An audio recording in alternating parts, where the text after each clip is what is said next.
जानते हो कि सीएस एग्जीक्यूटिव एग्जाम को आपको क्लियर ही करना है, तो बस आपको पढ़ाई करने से काम नहीं चलेगा। बहुत बहुत बहुत ज़रूरी है कि अगर आप इसकी राइटिंग प्रैक्टिस भी करेंगे तो कैसे एक आंसर लिखा जाता है ये सीखना बहुत ज़रूरी है। होता क्या है, बच्चे ना बस पढ़ते रहते उन्हें ऐसा लगता है भैया मॉड्यूल बस घोट लो। ऐसे काम नहीं चलेगा जब तक आप उस आंसर को रिटर्न वे में नहीं ट्राई करोगे। तो प्लीज़ अगर आप जानना चाहते हैं कि एक आंसर कैसे लिखा जाता है, आप हमारे ऐप में इसे आसानी से देख सकते हैं। चैप्टर कल स्टार्ट किया था, ज्यादा नहीं पढ़ा था, थोड़ा ही पढ़ा था। ठीक है, आ जाओ। चैप्टर का नाम क्या है? Market securities, sorry securities market intermediaries. जो सिक्योरिटीज मार्केट है उसमें जितनी भी इंटरमीडिएरीज है उसके बारे में पढ़ने वाले। दिखने में तो चैप्टर बहुत बड़ा है ना? तुम लोगों के लिए तो बड़ा ही है, मेरे लिए छोटा है। क्यों छोटा है?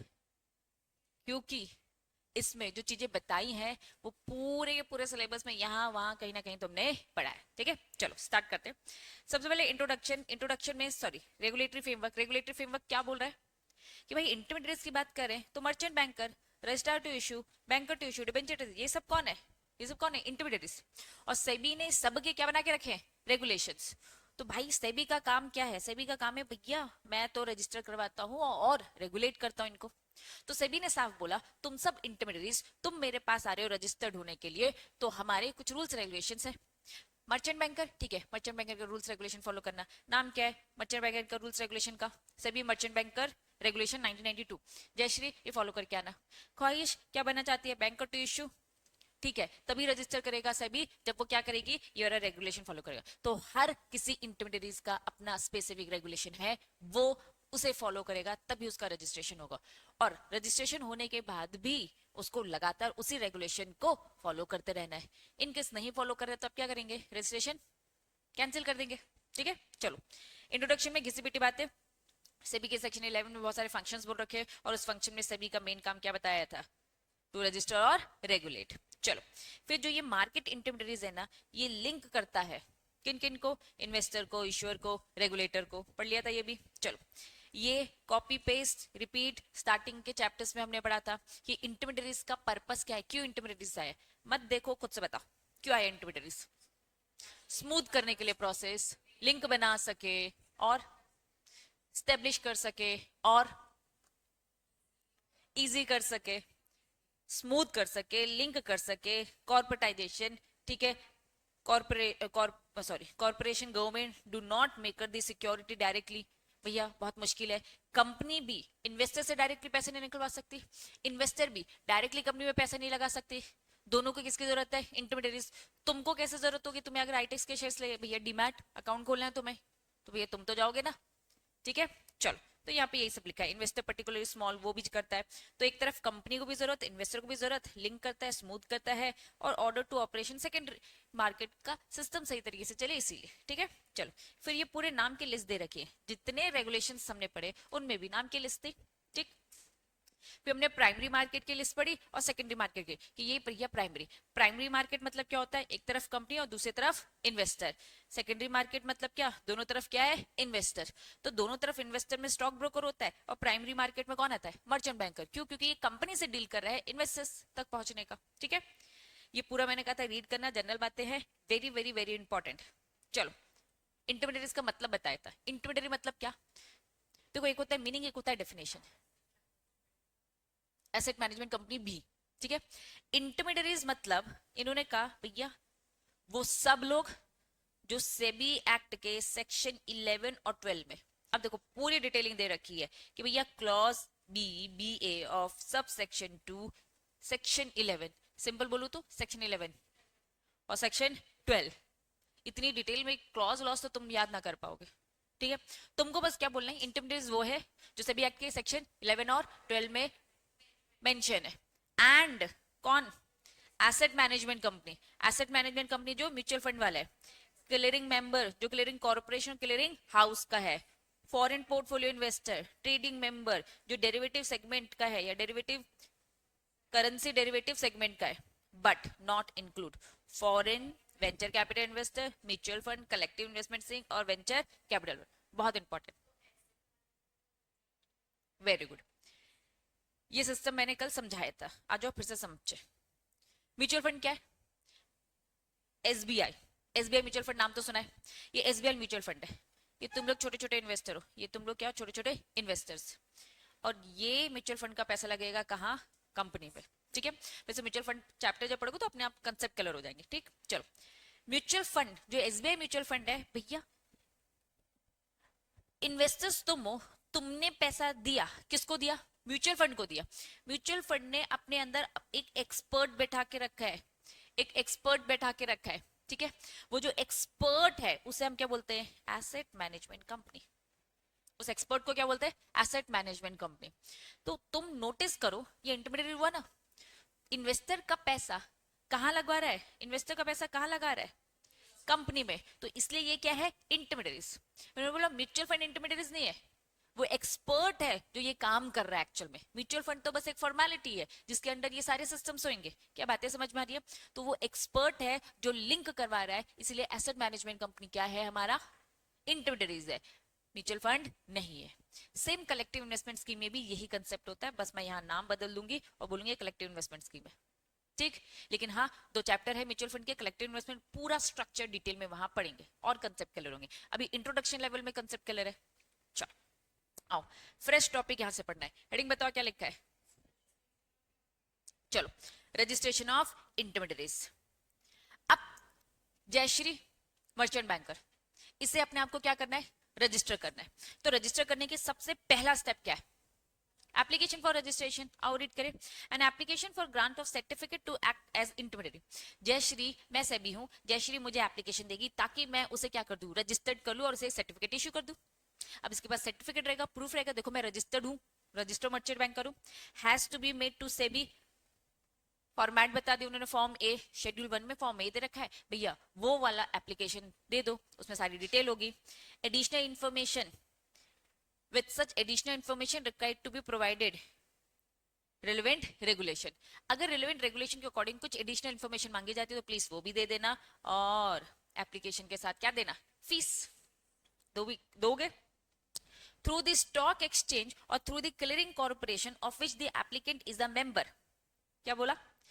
Through stock exchange. साफ बोला, कोई भी अगर एडिशनल इंफॉर्मेशन है तो आप क्या कर सकते हो? स्टॉक एक्सचेंज के थ्रू से, या फिर किसके थ्रू? क्लियरिंग कॉर्पोरेशन के थ्रू से, of which the applicant is a member, जहां पे एप्लीकेंट क्या है? मेंबर है, ट्रेडिंग मेंबर है। अब यहाँ पे एग्जांपल मर्चेंट बैंकर का ले लो, स्टॉक ब्रोकर का ले लो। स्टॉक ब्रोकर भी क्या होता है? इंटरमीडिएरीज। तो उन्होंने बोला स्टॉक ब्रोकर किसके थ्रू? स्टॉक एक्सचेंज के थ्रू या फिर क्लियरिंग कॉर्पोरेशन के थ्रू, जहां पे भी वो मेंबर है। अभी हमने जब पढ़ा इंटरमीडिएरीज का पॉइंट, तो इंटरमीडिएरीज की डेफिनेशन पहले उन्होंने बताई सेक्शन 11 और 12, फिर एसेट मैनेजमेंट कंपनी, फिर उसके बाद क्लियरिंग कॉर्पोरेशन का मेंबर भी। तो उन्होंने बोला भैया जो भी है ये सारे के सारे जो इंटरमीडिएरीज है इनके through, trading member, through the depository, इन्होंने कहा कि भैया जो जहां से बिलोंग करता है वो उसकी हेल्प से, अगर तुम स्टॉक ब्रोकर हो तो स्टॉक एक्सचेंज के थ्रू, अगर तुम क्लियरिंग मेंबर हो तो क्लियरिंग कॉर्पोरेशन के थ्रू, और अगर आप क्या हो? डिपॉजिटरी पार्टिसिपेंट हो तो किसके थ्रू? डिपॉजिटरी के थ्रू। सब अपनी एप्लीकेशन इसके थ्रू भिजवाएंगे। बात समझ में आ रही है क्या? पक्का? तो फर्स्ट एप्लीकेशन सेबी को दी जाएगी, जो जहां से बिलोंग करता है वो उसके थ्रू एप्लीकेशन सेंड करवाएगा। डन? एडिशनल इंफॉर्मेशन के साथ और फीस वगैरह के साथ। ठीक, चलो नेक्स्ट स्टेप क्या बोला? अब एप्लीकेशन दे दिया आपने, stock exchange, clearing corporation, depository, अभी उन लोगों की बात हो रही है जो इनके थ्रू से दे रहे। ठीक है, इन्होंने कहा भैया स्टॉक एक्सचेंज, क्लियरिंग कॉर्पोरेशन और जो डिपॉजिटरी और स्पेसिफाइड सेल्फ रेगुलेटरी ऑर्गेनाइजेशन जो भी है, examine the eligibility of the applicant. सबसे पहले तो क्या करेंगे? जयश्री डायरेक्ट मुझे नहीं दे रही है, जयश्री किसके थ्रू दे रही है? स्टॉक एक्सचेंज के थ्रू। तो जयश्री पहले स्टॉक है रक्षिता दी को देगी स्टॉक एक्सचेंज को, और रक्षिता स्टॉक एक्सचेंज क्या करेगा? अपने लेवल में चेक करेगा और फिर मुझे देगा।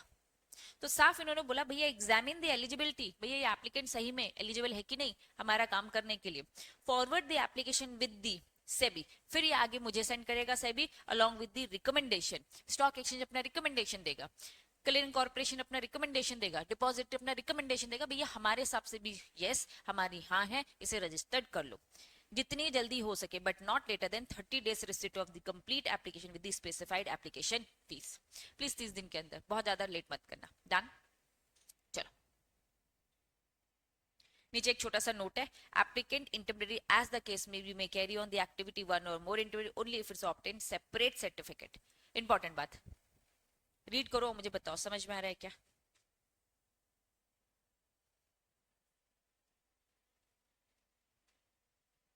लाइन इंपॉर्टेंट है।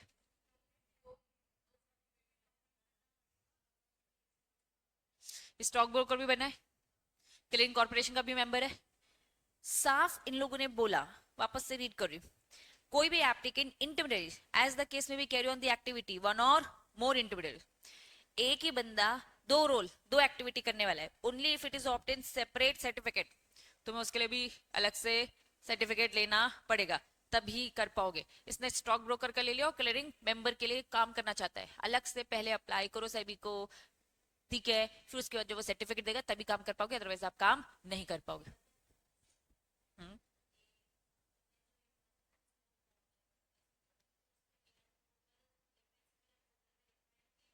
कौन से वाले चैप्टर में?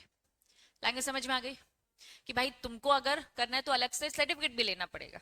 चलो, अब एडिशनल इंफॉर्मेशन, सेबी में रिक्वायर, में बोले तो ऑप्शन, भैया जरूरत लगेगी तो, जरूरी नहीं मांगेगा ही मांगेगा, जरूरत लगेगी तो require the applicant to furnish the further information clarification regarding the matter relevant to the activity of such all intermediaries which otherwise be considered necessary। done। चलिए नेक्स्ट क्या लिखा है, furnishing the additional information, applicant has, बच्चों step चल रहा है, सभी ने मांगा तो अब नेक्स्ट स्टेप क्या है, एप्लीकेंट वो इंफॉर्मेशन देगा, ठीक है। चलो, तो applicant has to furnish such information clarification to the satisfaction to the SEBI within time, जो भी सेबी ने बोला है। पहला स्टेप एप्लीकेशन देने का, दूसरा स्टेप अगर तुम किससे बिलोंग करते हो, इन लोगों से बिलोंग करते हो, stock exchange clearing corporation depository, तो तुमने उसके थ्रू दिया है और वो अपने लेवल में एक बार देखेंगे और फिर सेबी को फॉरवर्ड करेंगे, इसलिए प्रोसेस बोला, एप्लीकेशन की अभी प्रोसेस चल रही है। सेबी ने कुछ एडिशनल इन्फॉर्मेशन मांगी, पहला पॉइंट इसका बोलता है एडिशनल इन्फॉर्मेशन मांग रहा है, नेक्स्ट पॉइंट क्या बोलता है, आप वो एडिशनल इन्फॉर्मेशन प्रोवाइड करिए। नेक्स्ट वेरिफिकेशन और इंस्पेक्शन, क्या बोल रहा है, verification inspection, SEBI if it so Dzire verify the information by physical verification of the document और ऑफिस स्पेस, मतलब सेबी चाहे तो क्या कर सकता है, फिजिकल आकर विजिट करेगा तुम्हारे एज ए इंटरमीडिएट, तुम सही से काम कर रहे क्यों नहीं कर रहे, ठीक। Inspect the availability of the office space, check करेगा सच में ऑफिस है भी कि नहीं, नहीं तो भाई पेपर वर्क में दिख रहा है और घर पे बैठ के काम कर रहे हो, कभी आते भी नहीं हो, काम कर भी नहीं रहे हो, पेपर में बस दिख रहे, ठीक है।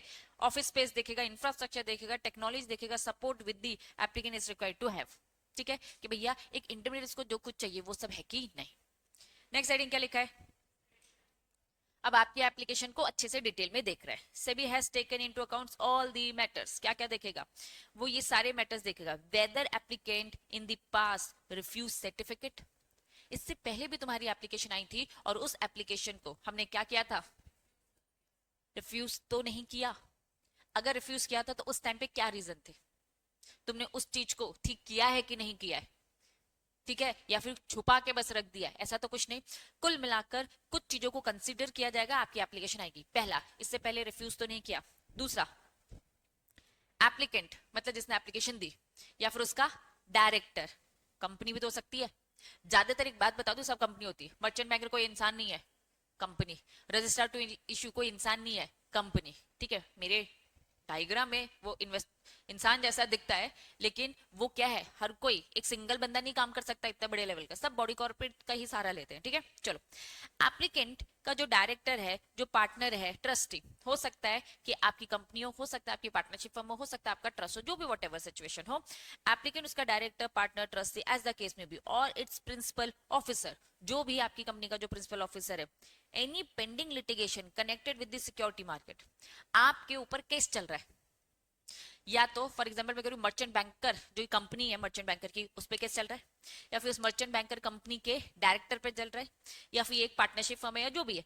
किसी पे भी अगर केस चल रहा है और केस अभी खत्म नहीं हुआ है, पेंडिंग लिटिगेशन है, तो अभी अगर ये केस चल रहे हैं तो इसे भी कंसीडर किया जाएगा, हाँ बोलने से पहले। हम आपकी एप्लीकेशन को पूरा टटोल रहे, पहला पॉइंट क्या बोला, पहले रिजेक्ट तो नहीं किया था, दूसरा आप पे कोई पेंडिंग लिटिगेशन तो नहीं है, तीसरा एप्लीकेंट सेटिस्फाइड दी, क्या सेटिस्फाइड, एलिजिबिलिटी क्राइटेरियाज जो उनके खुद के स्पेसिफाइड रेगुलेशन में दे रखा होगा. Grant of the certificate in the interest of the investor, क्या सच में इसका सर्टिफिकेट देना इन्वेस्टर के लिए फायदेमंद है. Grant of the certificate in the interest of the security market development, Janata investor की भलाई के लिए या फिर सिक्योरिटी मार्केट की भलाई के लिए, तो फिर हम देंगे. तो ये सारी चीजें कंसीडर. कितने पॉइंट्स हैं? 5 चीजें. पास्ट में कभी रिजेक्ट तो नहीं किया था तुम्हारी एप्लीकेशन को. दूसरा, पेंडिंग तो नहीं है. एलिजिबिलिटी क्राइटेरिया सेटिस्फाइड है. बाकी 2 points, in the interest of investor और in the interest of development of the security market. Very good. Eligibility criteria. Next heading, कब रिजेक्ट कर दिया जाएगा? Not complete the requirement. Schedule 1 के फॉर्म में पहली एप्लीकेशन पड़ी थी ना, उसके हिसाब से आपने नहीं किया. Not contain additional information, SEBI ने एडिशनल इन्फॉर्मेशन मांगी, नहीं दिया. क्यों ही फिर हाँ कहेंगे, मना कर देंगे. इनकरेक्ट, फॉल्स या मिसलीडिंग इन्फॉर्मेशन आपने दी. Applicant not compliance the eligibility criteria, जो ऊपर अभी हमने पढ़ा. Next, applicant is not a fit and proper person, तुम सही इंसान हो ही नहीं. Principal officer is not qualified या फिर एक्सपीरियंस एज रिक्वायरमेंट. सब जनरल पॉइंट्स है क्योंकि रिजेक्ट होना है, लेकिन बस इसे याद तो करना है. ठीक है. SEBI reject by reason to be record by the SEBI in writing. Return में सेबी रिकॉर्ड रखे कि क्यों हमने इसे रिजेक्ट किया. क्लियर. लेकिन किसी को भी अगर रिजेक्ट करते हो तो हमेशा क्या देना होता है? अपॉर्चुनिटी. ठीक है. Rejected for the reason contain the false and misleading information. क्यों रिजेक्ट किया था? रीजन क्या था आपका? रीजन क्या था?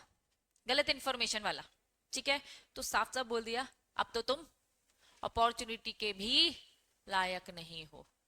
हर केस में हम अपॉर्चुनिटी बीइंग हर्ड देंगे, लेकिन तुमने गलत इंफॉर्मेशन दी, फिर तुमसे हम क्या ही क्लैरिफिकेशन मांगे, तुम क्या ही रिप्रेजेंट करोगे.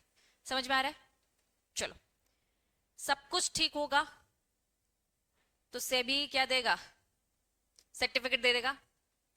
Conditional registration pending proceeding before the board. Board बोले तो सेबी या फिर कोई भी कोर्ट या फिर कोई भी tribunal may result in the suspension or cancellation of the certificate. The SEBI may give conditional registration. SEBI चाहे तो क्या दे सकती है? नॉर्मल रजिस्ट्रेशन नहीं, कंडीशनल. मैंने तुम्हें रजिस्टर्ड कर दिया, सर्टिफिकेट दे दिया. सर्टिफिकेट दे दिया मतलब तुम क्या हो? रजिस्टर्ड हो चुके हो, अब तुम काम करो. या फिर सेबी ने क्या बोला? मैं तुम्हें सर्टिफिकेट कौन सा वाला दे रहा हूं? मैं तुम्हें कौन सा वाला रजिस्ट्रेशन दे रहा हूं? कंडीशनल. कंडीशन में साफ क्या बोल रखा है? अभी आपकी पेंडिंग है प्रोसीडिंग. अभी कहां पेंडिंग है? सेबी, कोर्ट या ट्राइब्यूनल. मे रिजल्ट, मैं चाहूं तो क्या कर सकता हूं? इसको सस्पेंड. आज मैं दे रहा हूं, आगे चल के मैं सस्पेंड कर सकता हूं, कैंसिल भी कर सकता हूं. बातें समझ में आ रही है? चलिए, ये तो हेडिंग से ही समझ में आना चाहिए. क्या लिखा है? वो भी छोटा सा नोट जो पड़ा था ना, वो यहाँ पे अलग से समझाए. सेपरेट सर्टिफिकेट लेना पड़ेगा फॉर दी अदर एक्टिविटी. इसने मर्चेंट बैंकर का ले लिया, अब अलग से कुछ और काम करना चाहता है तो अलग से सर्टिफिकेट. लेकिन condition, when an intermediary who have been granted a certificate. Merchant banker का सर्टिफिकेट जयश्री को मिल चुका है.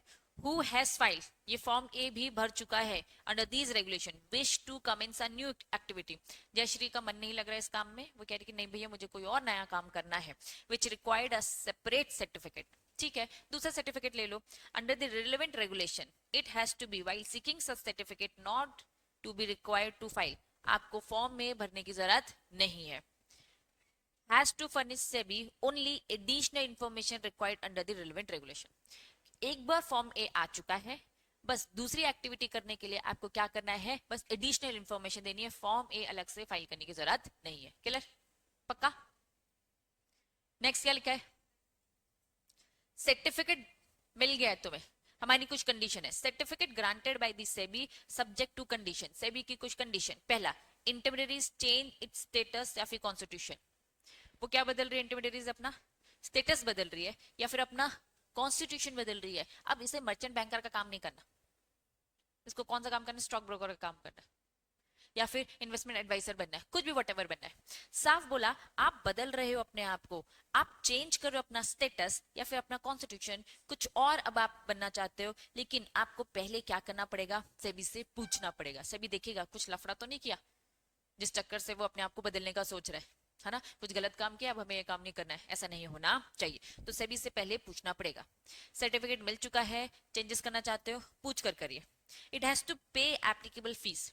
फिर सेबी, क्योंकि अब आप क्या कर रहे हो, अपना कॉन्स्टिट्यूशन बदल रहे हो, कुछ और काम करना चाह रहे हो, तो ये ऑफ कोर्स आपको फीस पे करनी पड़ेगी। It has abide by the provision of the security law, direction, guideline, circular. आपको इससे रिलेटेड जो भी काम आप नया चालू करोगे, उससे रिलेटेड जो भी कंप्लायंसेस है फुलफिल करने हैं। हाँ, सारी फीस। और फीस ना कभी यहाँ बताते भी नहीं है, वो जब तुम काम करोगे तभी दिखेगा। क्यों? क्योंकि फीस को लेकर क्या होता है, बहुत सारे अलग अलग अमाउंट्स रहते हैं, ठीक है। तो हाँ, फीस जब आप काम करोगे तो वहां पे जब आप सारी फॉर्मेलिटी करोगे, फॉर्म को भरते हो, नेक्स्ट नेक्स्ट नेक्स्ट, खुद से अपने आप फीस का वो आ जाएगा। फॉर एग्जाम्पल जैसे एमसीए में तुम फॉर्म भरोगे, ठीक है, फॉर्म लंबा चौड़ा 10-15 पेज का है, ठीक। फॉर्म भरा भरा भरा भरा, जैसे 10-15 पेज में पहुंचे, सारी चीजें अच्छे से चेक ली, सबमिट। जैसे सबमिट का बटन आएगा तो कहेगा ये है फीस, इसे पे करो, ठीक है। वही online net banking and all, इन सब से पेमेंट करो, जैसे नॉर्मली ऑनलाइन शॉपिंग इन सब में करते हो, ठीक है। आप वैसे ही पे करोगे, तुरंत उसमें से एक चालान जनरेट हो जाता है, ठीक है, एक रिसिट आ जाती है। उस रिसिट को बस आपको सेव करके रखना होता है फ्यूचर के लिए। क्यों? क्योंकि आपने यहाँ से तो सबमिट कर दिया, एमसीए वहां से कुछ बोलता है कि भैया नहीं आया, आपको स्टेटस चेक करना है, एप्लीकेशन तो अभी गई है ना, कब अप्रूवल होगा ये वो, तुमको स्टेटस पता करना है कि हमारी एप्लीकेशन का क्या हुआ। तो एक एसआरएन होता है, एक नंबर जनरेट हो जाता है, वो नंबर आपको देना पड़ता है कि भैया ये एप्लीकेशन हमने दी थी, ये देखो रिसिप्ट है हमारे पास, प्रूफ, तो वो प्रूफ के लिए रखना पड़ता है, ठीक है। चलो, फिर क्या लिखा, आप कंटिन्यूसली कंप्लाई करो रेगुलेशन 4 का, फिर मीट द एलिजिबिलिटी क्राइटेरिया। कुल मिलाकर क्या बोला, सभी ने आपको सर्टिफिकेट दिया है, ठीक है। चेंजेस करोगे तो पूछना है, क्योंकि हमने तो सर्टिफिकेट मर्चेंट बैंकर वाला दिया, तुम कुछ और बनने का सोच रहे हो, पूछो एक बार। उसके बाद नॉर्मल चीजें क्या बोला, फीस पे करो, दूसरे लॉस फॉलो करो, कंटिन्यूसली कंप्लाई करो रेगुलेशन 4 का, और एलिजिबिलिटी क्राइटेरिया मीट कर रहे हो कि नहीं करो, ये सारी चीजें। सेबी में इम्पोज दी अदर कंडीशन, जैसा उन्हें ठीक लगे, जरूरी लगे उन्हें, तो इंटरेस्ट ऑफ द इन्वेस्टर और development of the security market, ठीक। चलो, हेडिंग बताओ क्या लिखा है। सेबी मुंह में दही जमा कर बैठी है, रिप्लाई नहीं कर रही है, बोल ही नहीं रही कि भैया हाँ हम अप्रूवल दे रहे। तो कुछ एक समय के बाद अगर वो कुछ नहीं बोल रही तो क्या मान लिया जाएगा, अप्रूवल है, ठीक है। चलो, the request for the prior approval which is completed in all respect dispose of bye the SEBI with in. SEBI को कितने दिन में खत्म करना है, 60 डेज के अंदर। जब भी एप्लीकेशन है वहां से 60 from the date of received of the such request. Jayshree ने जिस दिन सेबी को रिक्वेस्ट भेजी वहां से 60 डेज के अंदर हो जाना चाहिए। where the decision of the SEBI not communicated to intermediary, SEBI reply कर ही नहीं रही है within 60 days, तो prior approval has deemed to have been granted, मिल गया है हमें, हम ऐसा अज्यूम करेंगे आफ्टर 60 डेज। 60 डेज तक हमारी जयश्री क्या करेगी, वेट करेगी, देन उसके बाद क्या होगा, मान लिया जाएगा जयश्री को अप्रूवल मिल गई। हेडिंग बताओ, रिजेक्ट कर दिया मैंने, रिफ्यूजल टू ग्रांट सर्टिफिकेट। पहला क्या बोल रहा है, एप्लीकेशन दी, रिजेक्ट कर दिया मैंने, रिफ्यूज कर दिया, या फिर सर्टिफिकेट एक्सपायर। दो सिचुएशन है, क्या इफेक्ट होगा, या तो मैं रिजेक्ट कर दूं उसका, या फिर सर्टिफिकेट एक्सपायर हो गया। चलो, फॉरवर्ड मतलब तुरंत, immediate. Cease to act intermediary, intermediary का काम अब ये नहीं करेगी। जयश्री का 3 साल का था, एक्सपायरी हो गया, तीसरा साल खत्म हो गया, जयश्री अब इंटरमीडिएरी का काम नहीं करेगी। चुपके चुपके कर रही थी, पकड़ी गई, आगे चल के केसेस पढ़ेंगे, पेनल्टी करते हैं ना लोग।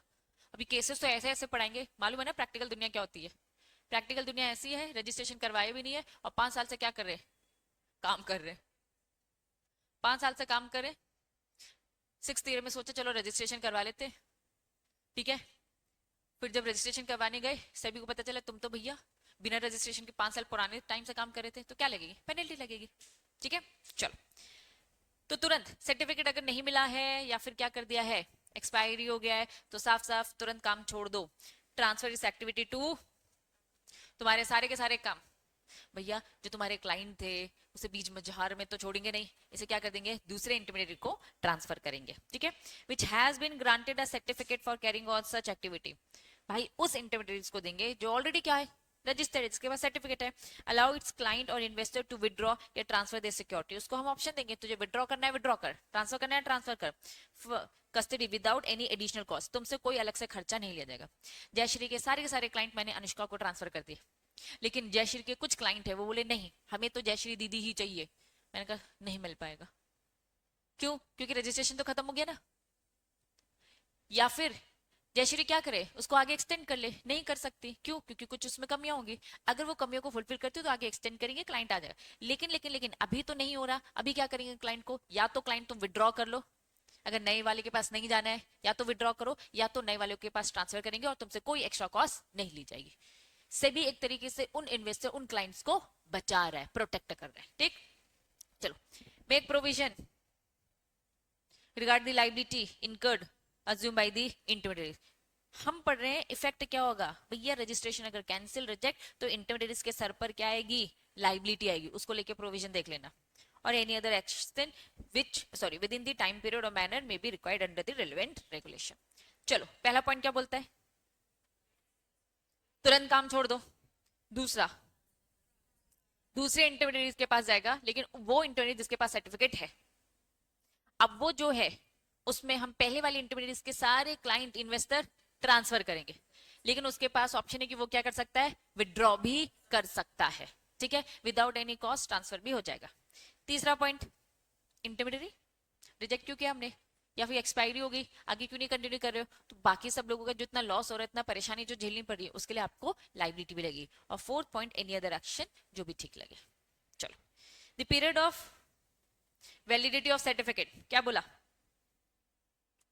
है? तो permanent, unless surrender by intermediate, या फिर सस्पेंडेड, या तो इंटरमीडिएट ने खुद से छोड़ा। हमने कहा एक बार जयश्री तुमको सर्टिफिकेट मिला तो ये हमेशा के लिए, लेकिन ये कब खत्म हो जाएगा? जब खुद से सरेंडर हो रहा है, कर रहा है इंटरमीडिएट, या तो कुछ गलत काम किया जिस कारण से सस्पेंड, या गलत काम किया जिस कारण से कैंसिल। डन। जनरल ऑब्लिगेशन छोड़ो, मत पढ़ो, सोचो। इंटरमीडिएट एक बार खुद से ना आप दिमाग लगाना चालू करो। इतने सारे चैप्टर हो चुके हैं, इंटरमीडिएट तुमने यहाँ पूरा पढ़ा, इससे तुम्हें समझ में आया उसका काम क्या है, तो उसकी ऑब्लिगेशंस क्या होगी बताओ।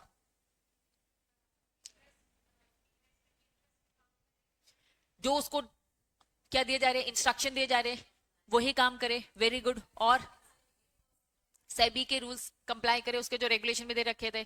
ठीक है, अब मैं कह रही हूँ कि कभी एग्जाम में ऐसा जनरल क्वेश्चन आ गया तो दिमाग के घोड़ों को दौड़ाना है तुम्हें।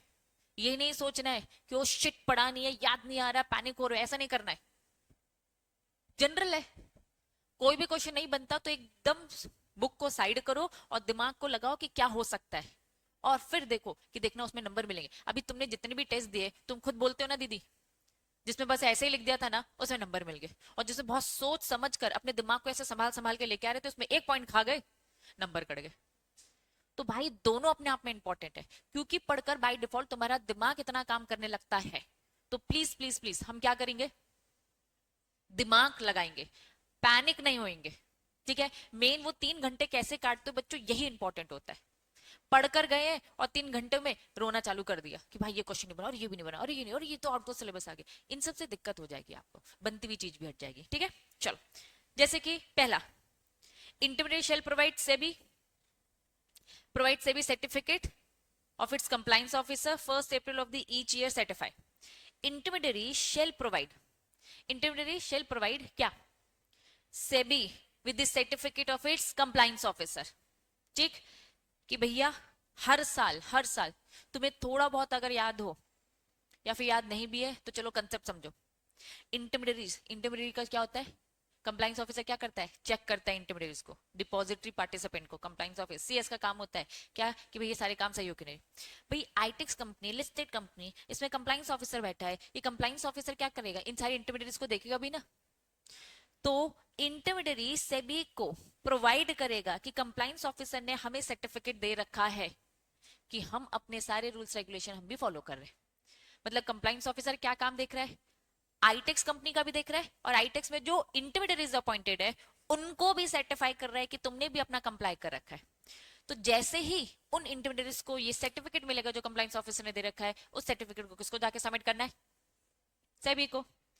Compliance bye the intermediate certificate में क्या लिखा होगा?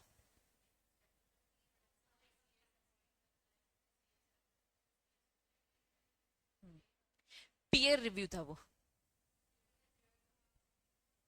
सीएस के काम को सीएस आकर जो चेक करेगा। ठीक है, ये सब जगह होता है।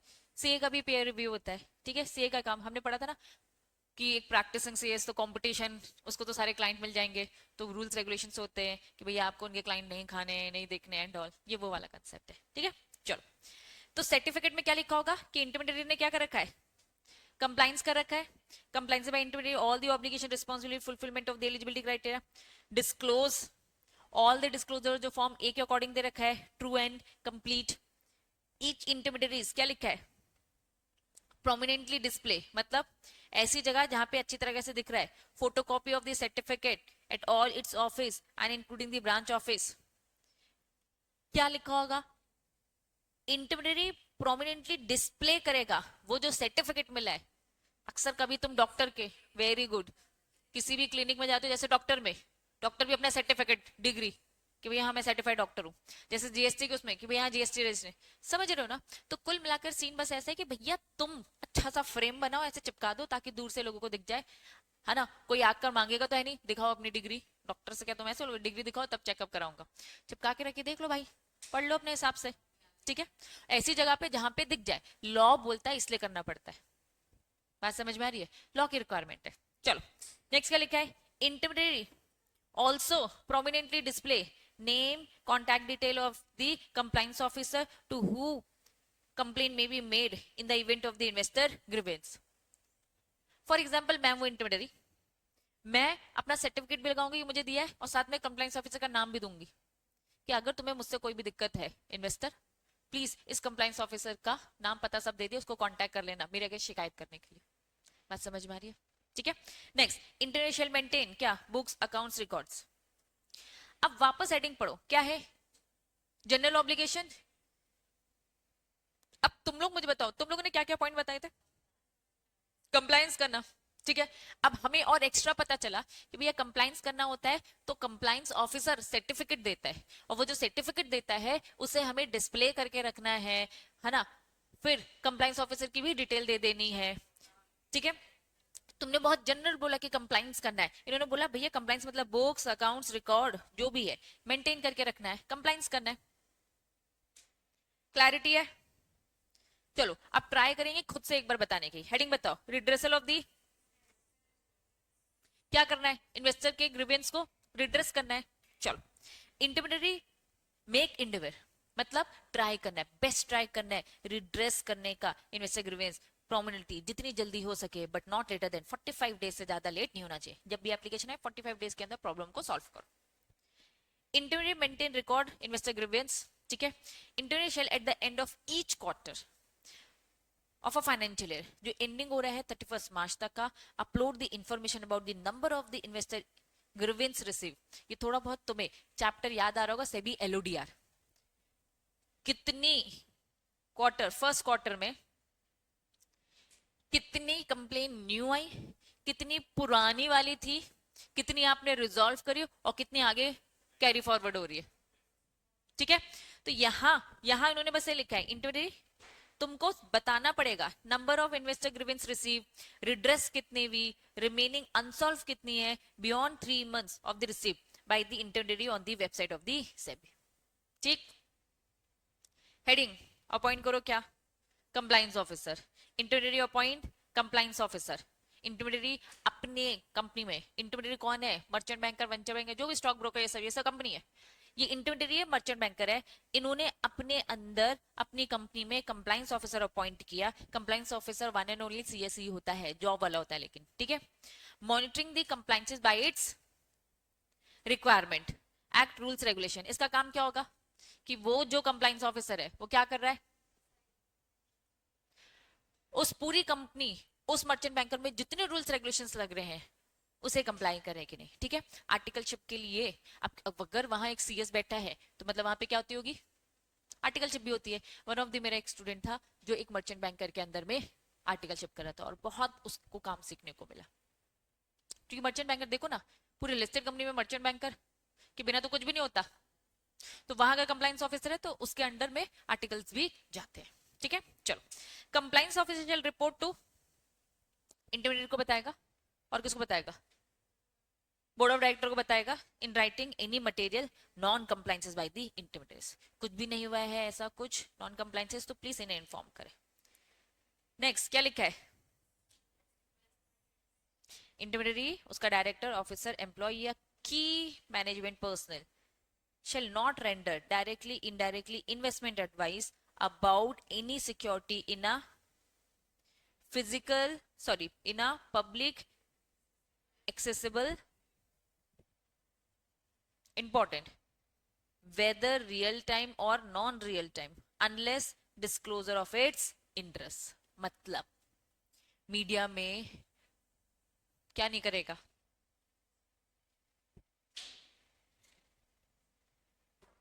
वापस, इंटरमीडियरी कौन है? Investment adviser. वो अपनी investment advice about the security publicly नहीं बताएगा। ये जो सोशल मीडिया में तुम्हें वो दिखते रहते हैं, ठीक है? मैं फॉर एग्जाम्पल इंस्टाग्राम की रील इतने चलाते हो तुम लोग, उसमें होता है ना यार ये कंपनी के शेयर्स बहुत अच्छे लग रहे हैं। फॉर एग्जाम्पल तुम लोग ये सीएनजी इन सब में, बिजनेस न्यूज इन सब में आती है, एक्सपर्ट आते हैं, उस एक्सपर्ट में वो लोग बस बता रहे होते हैं, जस्ट डिस्कशन कर रहे होते हैं कि यार ये वाली कंपनी के बहुत अच्छे लग रहे हैं। वो तुम्हें सजेशन नहीं दे रहे, वो तुम्हें एडवाइस नहीं दे रहे। तुमने उनकी एडवाइस ले ली और उस कंपनी में पैसा लगा दिया, और फिर उस कंपनी में तुम्हें लॉस हो गया और तुम उस पर केस कर रहे हो। क्या केस कर रहे हो? आपने तो वो देखो सोशल मीडिया में बताया था, वो एडवाइस नहीं है बॉस, वो तो फ्री में कहीं भी कुछ भी इंफॉर्मेशन मिल गया है, तो उसको लेके आप केस भी नहीं कर सकते। या आपकी गलती है, आपने उनको माना। लेकिन अगर आपने किसी से पैसे लेकर अगर उन्होंने एडवाइस दी है, ठीक है, तो यस उन पे केस किया जा सकता है। ठीक है, चलो, तो साफ इन्होंने बोला unless disclosure of whether real time या फिर नॉन रियल, अनलेस डिस्क्लोजर देना पड़ेगा, direct indirect including long short position, जो भी security has been made rendering such advice. चलिए अब थोड़ा समझेंगे ये वाला भी paragraph. If intermediaries, director, officer, employee, KMP are rendering such advice, the internet shall ensure while rendering advice he disclose his interest. अपना इंटरेस्ट हमेशा दिखाओ। हो सकता है हम अपनी कंपनी को रिकमेंड कर रहे हो, मैं इन्वेस्टमेंट एडवाइजर, मैं बोल रही हूँ मेरी कोई XYZ कंपनी है, कि कंपनी बहुत अच्छी है, तो जब आप इनको बता रहे हो कि कंपनी बहुत अच्छी है, ये भी बताओ ये कंपनी मेरी ही है। डिस्क्लोज करो ना अपना इंटरेस्ट। क्यों झूठ में रख रहे हो, क्यों धोखे में रख रहे हो? फिर तुम्हारे दिमाग में क्या आएगा? अब पता चला दीदी आप अच्छी क्यों बोल रहे थे, आप ही की थी ना। समझ रहे हो ना? तो अब दिमाग थोड़ा दौड़ेगा।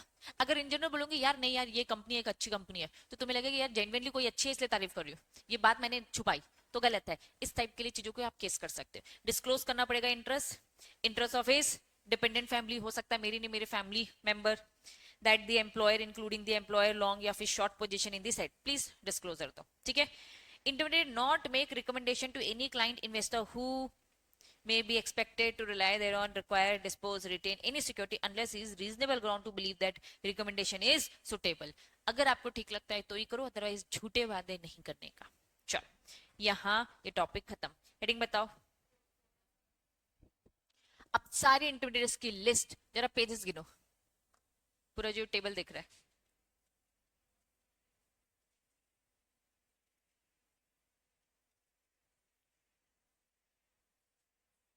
10 पेज, ये पूरे 10 पेज आपको क्या बता रहे हैं? कोड ऑफ कंडक्ट, ये शेड्यूल 2 पढ़ रहे हो, जिसमें रेगुलेटरी फ्रेमवर्क। अब स्टार्टिंग में रेगुलेटरी फ्रेमवर्क पढ़ रहे थे, क्या पढ़ रहे थे? मर्चेंट बैंकर, ये पढ़ा था अभी चैप्टर की स्टार्टिंग में। मर्चेंट बैंकर का रेगुलेशन, रजिस्ट्रार टू इश्यू का, बैंकर टू इश्यू का, डिबेंचर ट्रस्टी का। अब ये यहां से सेबी रेगुलेशन, मर्चेंट बैंकर।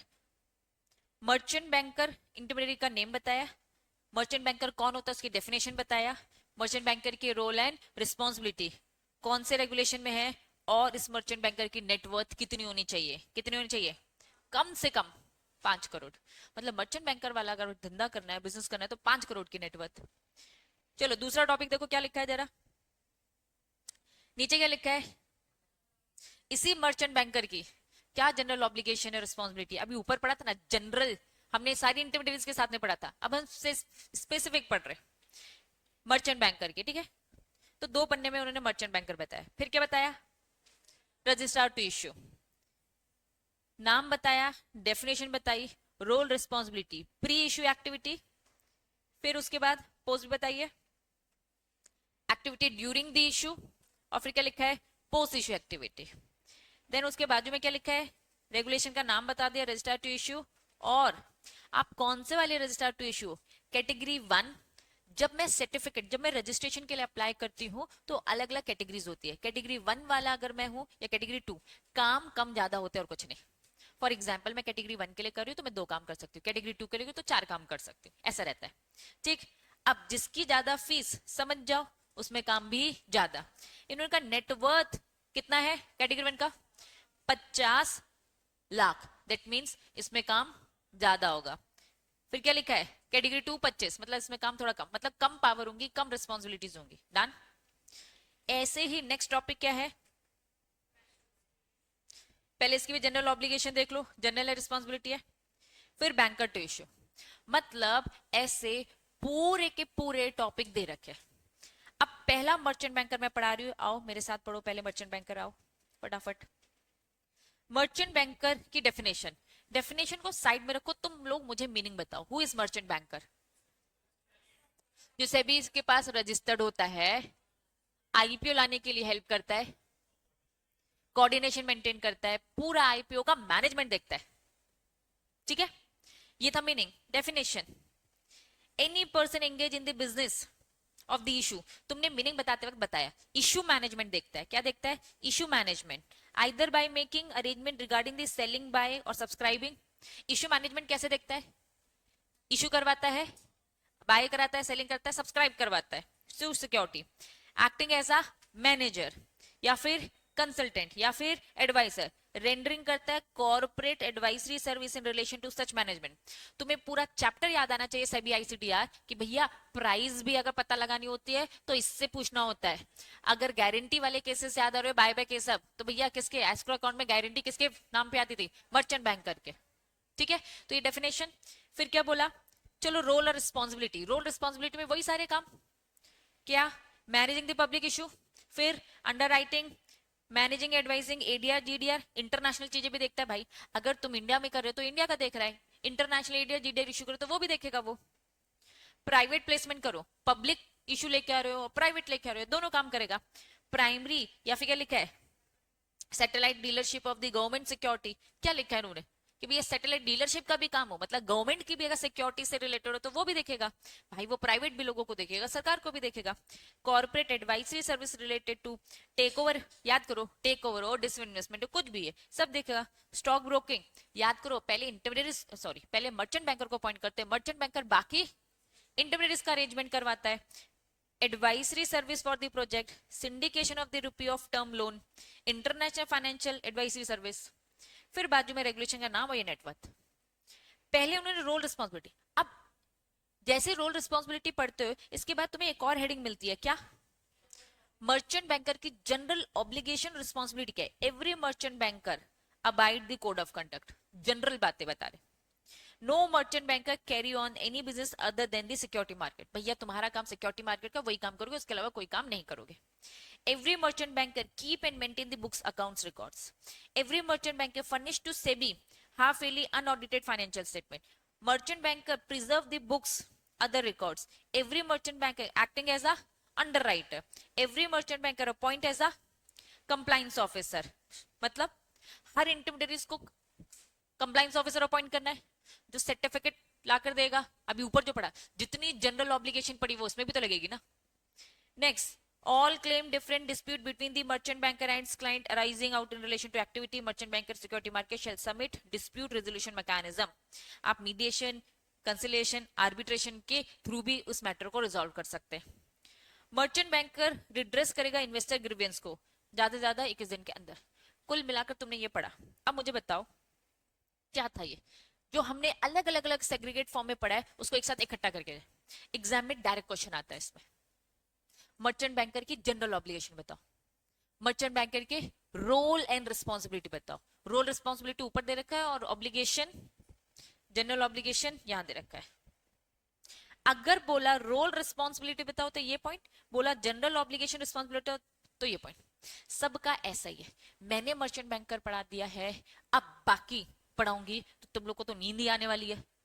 ठीक है, याद करना ही पर्पस है, कंसेप्ट में दिक्कत नहीं है। जैसे अभी मैं तुमसे नेक्स्ट टॉपिक पूछूं, कौन होता है रजिस्ट्रार टू इशू, इश्यू करते वक्त सेबी रजिस्टर्ड होता है। अब देखो लिखा है ना प्री इश्यू एक्टिविटी क्या है इनकी, फिर क्या लिखा है प्री इश्यू के बाद activity during the issue, post issue activity. तो ये सब अब तुम्हारे रीडिंग में जाएगा। इसलिए मैंने स्टार्टिंग में कहा था ये चैप्टर मेरे लिए छोटा है, आपके लिए बड़ा है। क्यों? कि ये तो तुमको पढ़ना है ना। तो ये पढ़ाने वाली चीज नहीं है, ये तुम्हें बस याद करना है। अब डेली डेली के टारगेट देखो, एक बार में पढ़ने जाओगे तो तुम रो धोकर ही आओगे और बोलोगे दीदी इतना सारा ना सब खिचड़ी पक रही है। हाँ पकेगी, एक बार में पढ़ोगे तो पकेगी। तो मर्चेंट बैंकर मैंने पढ़ा दिया है, ठीक। कल आपको बस 2 टॉपिक पढ़ने, वो 2 टॉपिक क्या है? अब मैं डेट लिख रही हूँ, लिखो तुम। रजिस्टर टू इश्यू कल की डेट पे चला जाएगा, ठीक है। लिख लो 2 टॉपिक, रजिस्टर टू इश्यू और दूसरा टॉपिक क्या है? Banker to issue. ये छोटा ही है, ठीक है। 2 टॉपिक, ठीक है। कल की डेट, उसके बाद वाला क्या डेट है अपनी? 20, आज की डेट क्या है? तो 22 में 2 टॉपिक हो गए, ठीक है। फिर उसके बाद ये 23 डिबेंचर ट्रस्टी 23 को पढ़ोगे, 2 टॉपिक पढ़ना है कुल मिलाकर। फिर उसके बाद डिबेंचर ट्रस्टी, देखो ये इतने बड़े हैं नहीं एक्चुअल में, ये जो प्रेजेंटेशन है ना, समझ रही है, 2 पेज में आएगी। अगर ऐसे ही लिखते तो आधे पेज में खत्म हो जाता यार, ठीक है।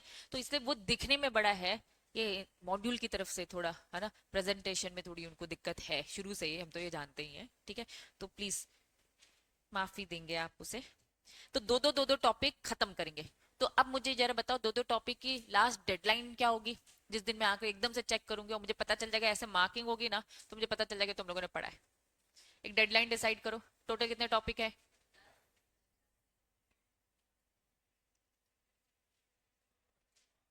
कितने? ठीक है। तो 26-27 तारीख को 2 करके पढ़ना है।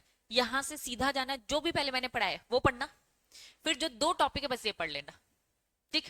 फिर जैसे कल कल जो भी टीचर पढ़ा रहे रिवाइज करना, दोनों इसके बाद फिर से इसके 2 टॉपिक। तो ऐसे करके 5-6 दिन में आप इसे खत्म करेंगे। कहीं कोई कंसेप्ट नहीं समझ में आएगा, कोई सेंटेंस नहीं आएगा, कोई रोल रिस्पॉन्सिबिलिटी नहीं आएगी, वो क्लास में पूछना, मैं रिजॉल्व करूंगी। डन? चलो अब पूरा जहां ये खत्म होता है, जहां ये खत्म होता है उसके एंड में चलते हैं। क्या है? चलो केसेस केसेस केसेस केसेस को भी थोड़ी देर के लिए स्किप करो, लास्ट टॉपिक में आओ। हाँ कुछ था नहीं, लेकिन मैं सच बता रही हूँ, डायरेक्ट क्वेश्चन आता है, रोल रिस्पॉन्सिबिलिटी बताओ। याद करो मैंने अभी क्वेश्चन पेपर दिखाया था, credit rating agency, right a short note. मतलब क्रेडिट रेटिंग एजेंसी का मीनिंग बताओगे, उसकी रोल रिस्पॉन्सिबिलिटी बताओगे, उसके जनरल ऑब्लिगेशन बताओगे, खत्म करोगे, 3 नंबर।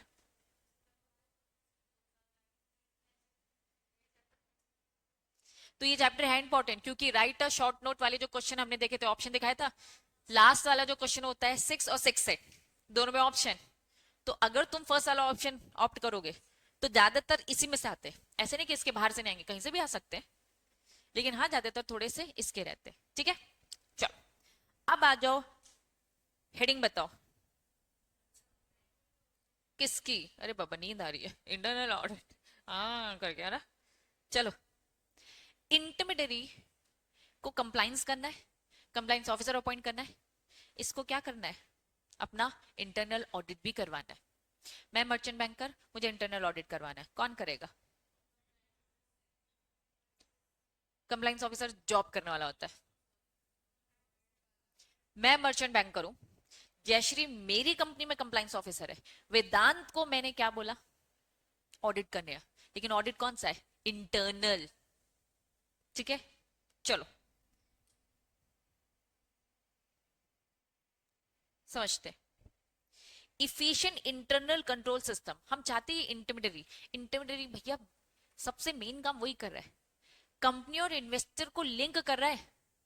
रेगुलेटर्स के साथ लिंक कर रहा है तो भैया इसका काम बहुत अच्छा होना चाहिए, क्योंकि हम चाहते हैं इफिशिएंट इंटरनल कंट्रोल सिस्टम हो, pre request for the good governance, एक अच्छे गवर्नेंस के लिए बहुत जरूरी है। तो capital market intermediaries important link है between regulator, investor, issuer, ensure the internal control. तो जनरल बातें बोल रहे कि भैया ये बहुत इंपॉर्टेंट है, इसलिए जरूरी है। इन दिस डायरेक्शन सेबी ने ऑथराइज किया कि प्रैक्टिसिंग सीएस तुम्हारा ही काम है इंटरनल ऑडिट करने का इनका। Issue quarterly certificate with respect of the reconciliation of the share capital audit. आपको क्वार्टरली बेसिस में क्या देना पड़ेगा, सर्टिफिकेट इशू करना पड़ेगा कि हाँ ये काम एज पर लॉ कर रहे हैं। Next, compliance officer shall immediately or independently report to SEBI non compliances observed by him। Internal audit practicing CS तो अलग से करेगा ही करेगा, लेकिन कंप्लाइंस ऑफिसर जो कंपनी के अंदर का जो जॉब वाला है उन्हें भी अलग से बताना है। अगर मर्चेंट बैंकर का एग्जांपल मैं ले रही हूँ, ये मर्चेंट बैंकर कुछ भी नॉन कंप्लाइंसेस करता है इंडिपेंडेंटली, ये बताए। अच्छा ऐसा नहीं है, चलो ये वाली लाइनें तो है ना। चलो, in relation to SEBI authorise practicing CS, ये तो मिल गया, ठीक है। चलो इसके बाद ये दे रखा है, ये पॉइंट्स है। चलो एक बार इस डायग्राम को देखो, क्या लिखा है, portfolio manager, internal audit of the stock broker, clearing member, trading member, internal audit credit rating agency, मतलब जितने ऊपर पड़े, registrar to issue, share transfer agent, depository participant, ठीक है।